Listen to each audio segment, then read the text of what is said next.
So when the 1981 National League season started for squads, especially in the NL East, everybody was looking at the Montreal Expos to possibly take the whole thing, not only their division, but the National League and possibly the World Series.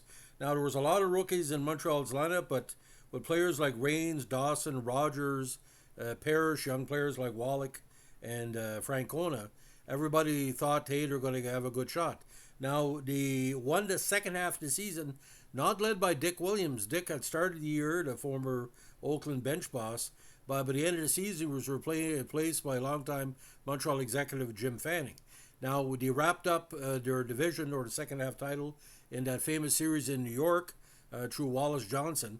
But in the division series between Philadelphia and Montreal, they knew that Houston or LA was going to meet them in the finals, and whoever could win this might have a great shot because Philadelphia and Montreal conceivably had a better overall pitching staff than Houston and the Dodgers because of their consistency throughout the year. Now, the opening game of the series is a best of five, October 7th at Olympic Stadium. And in a big turnaround, Montreal won Steve Rodgers against Steve Carlton. Now, Jeff Reardon got the save. Now, if Keith Moreland had hit a big home run in the second inning to tie up the game 1-1, while the 34,000 people that were there saw a defensive battle from the start. This was the first ever postseason game in Canada, participating for the first time in the playoffs.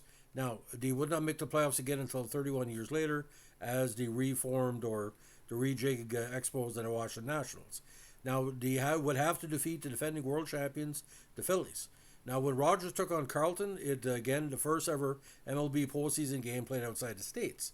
Now, Gary Carter double scored the first Expo run in postseason history and the first. But again, Moreland had a tape measure shot to tie it at 1-1. Now, Chris Spire double would give the Expos a lead for good in the bottom of the second, while Warren Cromartie will double the third and final Expo would run the game in the fourth inning. Now, from there, the score remained the same.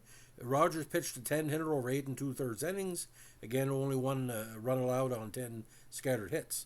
Jeff Reardon got the final out in the save. Now, this was the Expos' first postseason victory. Now, in Game 2, Dick Ruthven was called out to stem the tide against young sensation Bill Gullingson. Chris Spire again, his RBI single in the second, made it 1-0 Expos. Then a 2-run homer to third by Gary Carter made it 3-0. Gullingson had a great game, giving up only 6 hits. The one run was on Pete Rose's RBI single in the 8th after a 2-out double by Lonnie Smith. And Reardon got the save for the second consecutive game, pitching 2 1/3. Now, when he got back to Philadelphia, the Phillies basically called on Mr. Steady Larry Christensen. Now, Ray Burris was called on to be the potential clincher against Christensen, again, who was hoping to keep the Phillies alive. In the second, Chris Spire's amazing postseason continued with another RBI single to give the Expos a lead. However, Manny Trio's 2-run single in the bottom of the second gave the Phillies the advantage. 2 more RBI singles made it 4-1 in the 6th, and 2 more runs for the Phillies in the 7th gave them 6 for the night. The Expos would get another in a sacrifice fly in the 7th, in the 8th, but the score would remain 6-2 as the Phillies won. What really killed Montreal in the contest, ladies and gentlemen, 4 big errors. Let's not talk about that. I watched that game and I couldn't believe it. Crazy Glue was not a friend to them on that night. Now, Montreal fans were hoping the game would be wrapped up in Game 4, but this was a classic from the start. Philly posted a 2-0 lead early, only to score 2 more in the third. Now, the Phillies are leading 4-0 after the bottom of the third. Sanderson started against Dickie Knowles, and a lot of people thought Sanderson had the stuff to wrap up the Phillies. Now, the Phillies jumped out a 2-0 lead, again on a tape measure shot by Mike Schmidt. Keith Moreland's 2-run single made it 4-0 in the third, but the Expos refused to go quietly.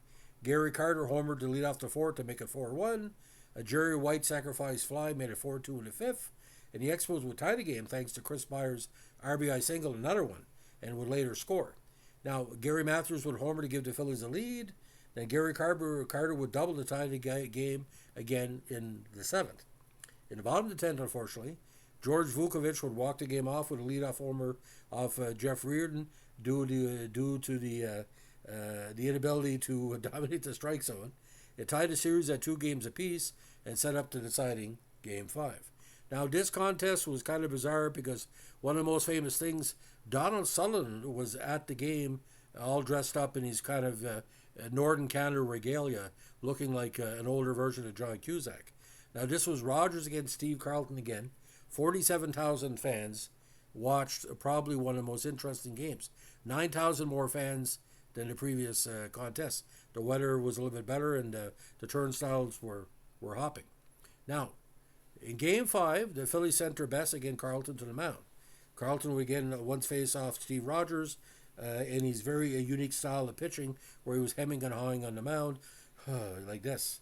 Now, Carlton again was hoping to avenge his Game 1 loss, but both pitchers came to game scoreless in the 5th. But a single and 2 walks loaded the bases for Rodgers in what proved to be the series winning hit. Rodgers singled to center, scoring Parrish and, of course, the omnipresent Chris Spire. An RBI double by Parrish in the 6th made it 3-0, and that would be all Rodgers would need as his Ken Holtzman style performance did the deed. He allowed only 6 hits and 1 walk in a complete game shutout of the defending world champions. His brilliance led the Expos again to the NLCS in their first ever postseason series win. Now, the franchise itself would not win another series for 38 years. Now, the ironic thing about this, ladies and gentlemen, after the conclusion of the game, and most of the U.S. feeds didn't see it, but the Canada did. Donald Sutherland was close enough to congratulate the players, and Warren Cromartie got out a Canadian flag and held it up proudly, and he said it was one of the most proudest moments as a pro player. Now, Montreal outscored the Phillies 16-14 in the series, so both teams were only averaging 3 runs. Only 85 hits in the series, with 9 errors, 6 by Montreal.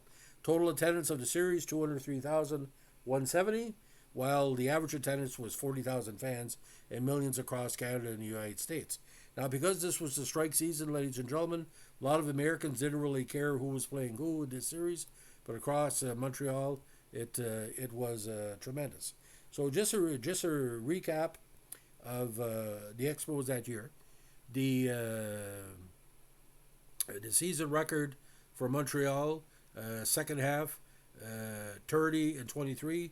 They won the division by half game, even though losing to the Mets in the last game of the season. Now on the announcers on TV were Dick Enberg and Tom Seaver for NBC. On CBC, Dave Van Horn and Duke Schneider. SRC, Jean-Pierre Roy and Guy Farreau. Television, of course, was NBC, CBC, SRC, which is the French CBC, and WPHL, the Phillies broadcast, while the TV broadcast had Harry Callis, Eddie Musser, Richie Ashburn, and Tim McCarver. Now, the broadcasting radio was CBS with Jack Buck and Joe Torre, and Terry Tata was the key umpire in the series. So, ladies and gentlemen, just to recap the attendance, Olympic Stadium, there was almost over 90,000 fans for the 2 games, 11,000 more in the second contest. But the last game between Montreal and Philadelphia, 47,384. Now, TV time limits, again, this is almost like the new pitching rule now. All 5 games were less than 3 hours. So with a typical NLDS, battle. It was kind of very surreal, ladies and gentlemen, to watch Montreal not say control the Phillies, because what really happened the year before, and people don't remember this, Mike Schmidt had a big home run in Olympic Stadium in the key Saturday night game the weekend game to win the series for the Phillies. Montreal could easily won the World Series in 1980. Now, what was ironic, ladies and gentlemen, the Blue Jays could have easily won the 85 World Series, but they lost to Kansas City in the ALCS. Ironically, Kansas City lost to the Phillies in the 1980 series, and George Brett said, once you lose in a World Series, you know what it takes to win. So we've always been connected in Canada with the Phillies, with Kansas City, and of course with the Dodgers, because the affiliate for the Dodgers was in Montreal for years, where Jackie Robinson got his start, and that son of a gerbil, that idiot Tommy Lasorda, who once got Yuppie kicked out of Olympic Stadium, used to pitch for the Royals. And he doesn't want to admit it, but like I said, He was a crackpot. He only saw himself in the mirror, and I saw Jabba the Hutt because the way he talked about the Canadian teams and some of the pitchers and umpires he dealt with, he tried to be better than Weaver at being an asshole. I think we were tied, so I'm no fan of his. You may put it this way: in Canada, two people we don't like, Lasorda and Weaver, and we didn't like Winfield for killing the seagull, but we accepted him back when he won us the World Series. That's what Canadians are. We hold spite. So take it as you will. So, ladies and gentlemen, that's the story or the fairy tale of Montreal's interesting road to the National League final. And of course, Steve Rodgers gave up that home run in Game 5 against Monday because Reardon wasn't available. Go figure. So, ladies and gentlemen, if you like what we're doing here, we're Montreal Expo Vintage Podcast. Give us a like, comment, subscribe, or share. And don't forget, we take requests, no matter how small or large, if they make sense. So we'll go from there. Thanks for listening. Bye.